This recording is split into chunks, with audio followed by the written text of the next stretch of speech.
આગળ વાત કરીએ મહેસાણા જિલ્લામાં ગુલ્લીબાજ ડોક્ટરોને તંત્રની નોટિસ મળી છે।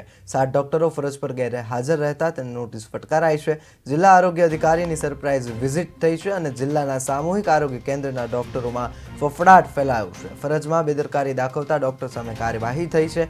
મહેસાણા જિલ્લાના 7 ગુલ્લીબાજ ડોક્ટરોને આરોગ્ય વિભાગ દ્વારા નોટિસ ફટકારવામાં આવી છે। જિલ્લામાં મુખ્ય જિલ્લા આરોગ્ય અધિકારીની સરપ્રાઇઝ વિઝિટ દરમિયાન 7 જેટલા ડોક્ટરો ગેરહાજર જોવા મળ્યા, જેમાં સામૂહિક આરોગ્ય કેન્દ્રના ઉમતા, વાલમ, ઉદલપુર, લાંધઝણ, બલોલ, ખરોડ અને કુકરવાડાના ડોક્ટરો ગેરહાજર જોવા મળ્યા। મુખ્ય જિલ્લા આરોગ્ય અધિકારી દ્વારા ડોક્ટરને રજા રિપોર્ટ મૂક્યા વિના ગેરહાજર રહેવાનું કારણ દર્શાવવા નોટિસ આપવામાં આવી છે। જિલ્લા પંચાયત પ્રમુખ દ્વારા પણ ગ્રામ્ય વિસ્તારમાં યોગ્ય ફરજ નહીં બજાવતા ડોક્ટરો સામે પગલાં ભરવા સૂચનો કરવામાં આવ્યા છે।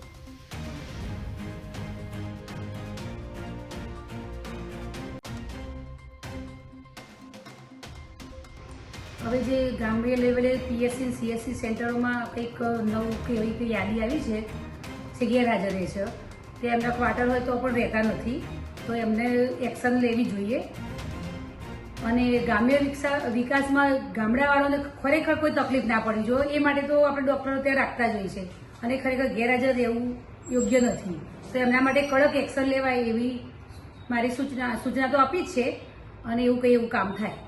જ્યારે પણ ઇન્વેસ્ટિગેશનમાં કોઈ એવું કેસ સામે આવે છે તો અમે એન્શ્યોર કરીએ છીએ કે એને એકવાર નોટિસ આપીને પછી વોર્નિંગ લેટર કરીએ અને પછી એ ના સુધરે તો we are going to ensure strict action. તો એ સ્ટ્રિક્ટ એક્શન કોઈ પણ થઈ શકે, ઈધર વી કેન એની પગાર પણ કાપી શકીએ અથવા તો અમે લખીને